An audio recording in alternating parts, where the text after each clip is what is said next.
दोस्तों नमस्कार। आज दोनों प्रदेशों में चुनाव संपन्न हो गया। महाराष्ट्र में और झारखंड में भी कहीं से कोई इधर उधर की खबर नहीं आई है। हल्का फुल्का तो सब जगह होता ही रहता है। लेकिन अब चुनाव के बाद जब हम लोग बैठ करके इस पर निष्कर्ष निकाल रहे हैं कि आखिर यहां गेम चेंजर कौन हुआ, किस पार्टी में कौन या कोई अन्य पार्टी, महाराष्ट्र में क्या हुआ, ये सारी चीज़ें जब हम लोग इस पर जांच पड़ताल कर रहे हैं तो पता चला झारखंड में पूरे चुनाव अभियान में और जो रिजल्ट आएगा 23 को उसमें यह स्पष्ट पता चलेगा कि झारखंड के चुनाव में गेम चेंजिंग लाने वाली एक महिला यानी कल्पना सोरेन जी हैं। और उधर यदि महाराष्ट्र की बात करें तो वहां गेम चेंजिंग लाने के लिए नोटों का पहाड़ मिलना शुरू हो गया था आज सुबह से ही। और इसके हालांकि कल शाम से ही मिलना शुरू हो गया था। और ये सारी चीज़ें यह दिखलाने का प्रयास कर रहा था कि अब यहाँ पर कुछ भी नहीं बचा सिवाय वोट खरीदने के। इन्हीं सब चीज़ों पर आज हम लोग चर्चा करेंगे।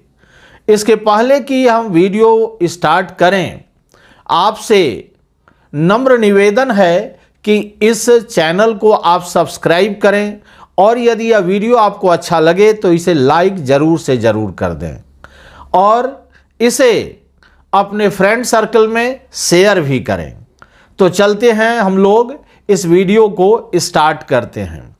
देखिए, यहाँ और महाराष्ट्र दोनों जगह को यदि हम कंपेयर करें और विस्तृत रूप से यदि हम लोग लें तो यहाँ कोई वेव नहीं था। मैं भी कई चुनाव बूथों पर जा कर के मैंने देखा, वहाँ कोई वेव नहीं था, एक्साइटमेंट नहीं था लोगों में कि आज वोट देने जाना है, जैसा कि आमतौर होता है। आमतौर पर यह होता आया है कि हमें वोट देना है। वैसा कहीं कोई एक्साइटमेंट देखने को नहीं मिला। हाँ, वोटिंग है, हमें जाना है, फॉर्मेलिटी निभा देना है, वोट दे करके चले आना है, यही सब चीज़ें हुई। जितना मैं जामा तरफ भी गया था और भी दूसरे जगह गया था, यहाँ देखने को ये मिला कि लोगों से यह पूछने पर कि भाई आप किस मुद्दे पर वोट कर रहे हैं, मुद्दा कुछ होगा ना दिमाग में। तो हम लोग ये मुद्दा हम लोगों का ये है कि जब चुनाव जीत करके कोई एमएलए एमपी जाता है तो फिर 5 वर्ष तक अपना चेहरा हम लोगों को नहीं दिखाता है। इससे हम लोग एकदम नाराज हैं, नंबर 1। फिर किसी तीसरे बूथ पर, दूसरे बूथ पर जब हम गए तो वहाँ मुझे यह पता चला कि बाहरी और भीतरी यानी यहाँ जो नौकरी मिलनी चाहिए यहाँ के लोकल लोगों को, उसके स्थान पर बाहरी लोगों की नियुक्ति हो जाती है। यह भी एक बहुत बड़ा मुद्दा था। तो इन सारे चीज़ों को लेकर के इनके भीतर में एक कहिए द्वंद्व था। तो हम लोगों ने पूछा कि आखिर इसका निदान क्या है, निदान तो कुछ होगा, क्या वही सरकार रहेगी, नई सरकार आएगी, कुछ भी। तो इस पर किसी ने भी स्पष्ट रूप से अपना कोई मत देने से करीब करीब कतराते रहे। तो इसके बाद जो स्थिति बनी तो हम लोगों ने इस पर एक विचार किया कि आखिर ये जानने का प्रयास तो जरूर करना चाहिए कि यह वोटिंग हो रहा है, इतना ग्रम्बलिंग है लोगों में कि भाई हमें नौकरी नहीं मिल पा रही है, बाहरी भीतरी पेपर लीक हो रहा है, ये सारी चीज़ें। कोई यूथ थे, उनसे हमारी बात हुई तो इतना सारा ग्रम्बलिंग होने के बाद जब उनसे पूछा जाता है कि आखिर सरकार के बारे में क्या सोचना है, स्पष्ट उत्तर नहीं मिल पा रहा है। अब आइए, यहां गेम चेंजिंग की मैं बात कर रहा था। गेम चेंजिंग में यदि आप देखिए तो झारखंड की आधी आबादी यानी महिला से मेरा मतलब है, महिलाएं क्या कर रही हैं, इतनी भावनात्मक रूप से कल्पना सोरेन जी से जुड़ गई हैं कि उन्हें अब 20,000 रुपया का भी प्रलोभन कोई दे दे तो वे उन्हें वोट देने वाली नहीं है। वो 1,000 से ही खुश हैं। हालांकि जेएमएम ने कहा है कि हम दिसंबर माह से 2,500 रुपया आपको मैया सम्मान योजना के रूप में देंगे। ठीक, तो ये बहुत से महिलाओं से मैंने बात की और उनका बहुत सारी महिलाएं जैसे आदिवासी महिलाएं बात करने से कतराई, नहीं बात कर पा रही थी, हो सकता है लैंग्वेज प्रॉब्लम होगा। लेकिन जो ओबीसी महिलाएं थी और नॉन एसटी महिलाएं जो गरीब थीं, उनसे किसी प्रकार से खोटा में मैंने बात किया, छेछा में बात किया। वे मेरे बात को समझ रही थीं और मैं भी उनके रिप्लाई को समझ रहा था। तो उससे स्पष्ट लगा कि ये सारी महिलाएं एकजुट होकर के जेएमएम को वोट देने वाली हैं। कारण ये है, यदि हेमंत सोरेन अपील किए होते, आज मैं स्पष्ट रूप से कहता हूं, उन्हें वोट ये महिलाएं कभी नहीं देती। यह कंट्रीब्यूशन, इसका पूरा श्रेय जाता है कल्पना सोरेन जी को, जिन्होंने इन सारे महिलाओं को एकजुट किया। और एकजुट किया ही नहीं, आज जो वोटिंग हुई है, आज देखिए झारखंड में 67+ % जो है यहां पर वोटिंग हुई है। 67 पॉइंट समथिंग यहां वोटिंग हुई है। यह मामूली वोटिंग इसे नहीं कहा जा सकता है। हो सकता है यह उथल पुथल भी ला दे, दोनों की संभावनाएं, क्योंकि यहां कांटे की टक्कर है। अब पहले तो मैं दूसरे वे में समझ रहा था, लेकिन बाद में अंतिम क्षण में जो परसेंटेज निकला उसमें यह दिखा रहा है या तो जेएमएम क्लीन स्वीप देगा और नहीं तो यह कांटे के टक्कर में फंस भी सकता है। यह भी संभावनाएं बन रही हैं। मैं सबका विश्लेषण करूंगा, कहां कहां क्या अवरोध है और कहां कहां क्लीन स्वीप मिलने जा रहा है। सारे चीजों को हम लोग लेकर के चलेंगे। अब यहां पर कितने लोग यहां भागीदारी किनकी है, कौन कौन से चुनाव लड़ रहे हैं। देखिए, चुनाव लड़ने में सबसे पहला है जेएमएम, दूसरा बीजेपी और तीसरा जयराम महतो। ठीक, अब सबका जेएमएम पूरे झारखंड में है, फिर बीजेपी पूरे झारखंड में है, लेकिन जयराम महतो का उत्तरी छोटा नागपुर एरिया में उनका वर्चस्व है, उसमें उनको कोई चैलेंज देने वाला नहीं है। तो झारखंड को वोट के हिसाब से मैं 5 जोन में बांटने वाला हूं। पहला जोन है कोल्हान का, जहां से बीजेपी को पिछले चुनाव में एकदम पत्ता इनका साफ हो गया था, एक भी सीट इनके नसीब नहीं हुई थी। कोल्हान में कुल 14 सीटें हैं। इसके बाद वहां पर अब क्या दिक्कत है, इसको जरा सा समझिए। वहां से चंपई सोरेन जी आते हैं। अब यहां बड़े मजेदार बात यह है कि चंपई सोरेन जी का चुनाव चिन्ह क्या था? चुनाव चिन्ह था ये तीर धनुष। अब क्या हो रहा है, आदिवासी कोर वोटर जो हैं जेएमएम के, वे तीर धनुष छोड़ करके कुछ दूसरा चीज नहीं जानते हैं। अब बताइए, ये जो पाला बदले तो मुझे लग रहा है इनकी अपनी सीट सांसद में फंसी हुई है, क्योंकि कोई कमल फूल को वोट देने से रहा, कोई नहीं देगा। ये ज्वाइन न किए हैं, लेकिन इनके वोटर के मन में क्या बैठा हुआ है, वह तीर धनुष का सिंबल ही बैठा हुआ है। तो ये वहीं पर बटन दबाएंगे, कमल फूल पर नहीं बटन दबाएंगे। तो इसलिए चंपई सोरेन खुद हार रहे हैं। अब सवाल है कि इनके प्रभाव से वहां कोल्हान क्षेत्र जो 14 विधानसभा का क्षेत्र है, तो अब वहां एकाक दो कहीं दिया बाती जल जाए बीजेपी का, तो आश्चर्य नहीं होना चाहिए। लेकिन यहां खुद चंपई सोरेन डाउट में है। तो ये तो रही कोल्हान क्षेत्र की। कोल्हान क्षेत्र में पिछले चुनाव में एकदम पत्ता साफ था, इसमें दो राय नहीं था बीजेपी का। इस बार बीजेपी का प्लस पॉइंट यह है कि इसने आजसू के साथ अपना गठबंधन किया है, तो इससे कुछ फायदा मिल सकता है, जो भी रहे। अब हम लोग बात करेंगे पलामू का। पलामू में बीजेपी का वर्चस्व है, नो डाउट, लेकिन यहां राजद और जेएमएम दोनों हैं, विद्यमान हैं। तो इसमें यदि 9 सीटें हैं, 9 सीट में मैं आकलन करता हूं, अनुमान जो है अपना, जो अभी परसेंटेज आया उसके आधार पर 5 सीट करीब करीब बीजेपी निकाल सकती है और 4 सीट इधर जेएमएम गठबंधन को जाएगा। लेकिन कोल्हान क्षेत्र में इसकी दबिश बनी रहेगी। एकाक सीट पर कहीं बीजेपी जीत गई वह अलग बात है।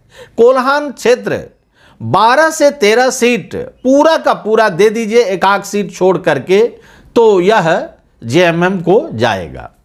इसके बाद हम लोग आते हैं यहां उत्तरी छोटा नागपुर। उत्तरी छोटा नागपुर में 25 सीटें हैं।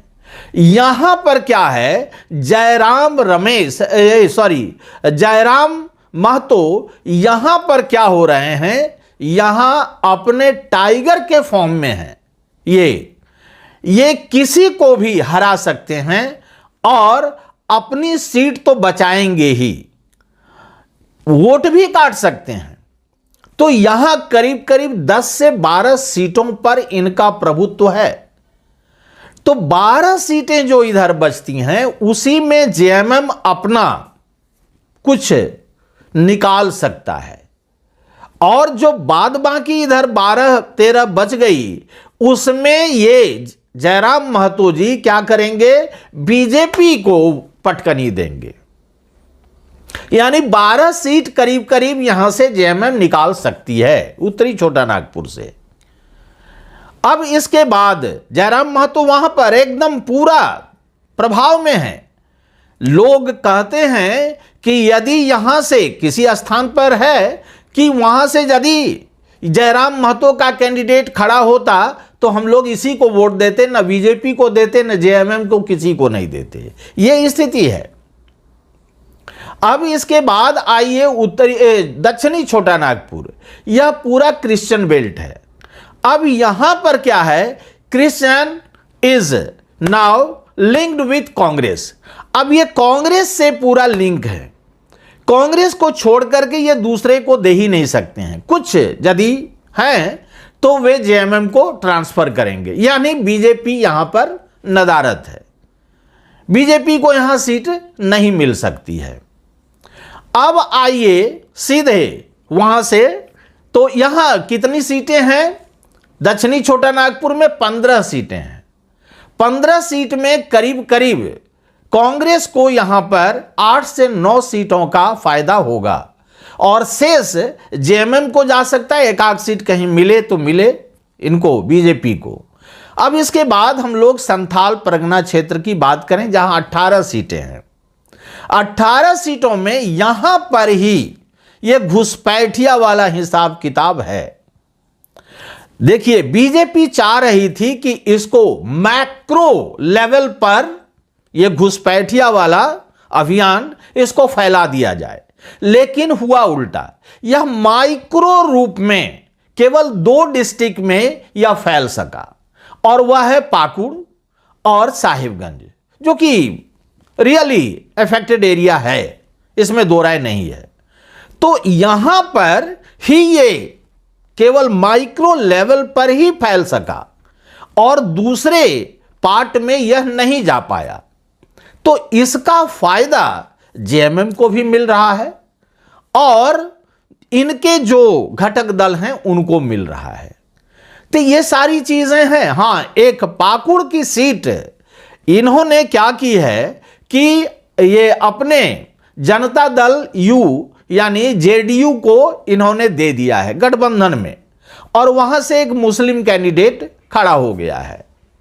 तो मुस्लिम कैंडिडेट यही दिक्कत है, वहां कुछ माने ऐसे तो होगा नहीं, लेकिन यदि किसी न किसी प्रकार से पल्ला इधर से उधर हो जाए तो ये जदयू जीत सकते हैं वहां पर पाकुड़ में।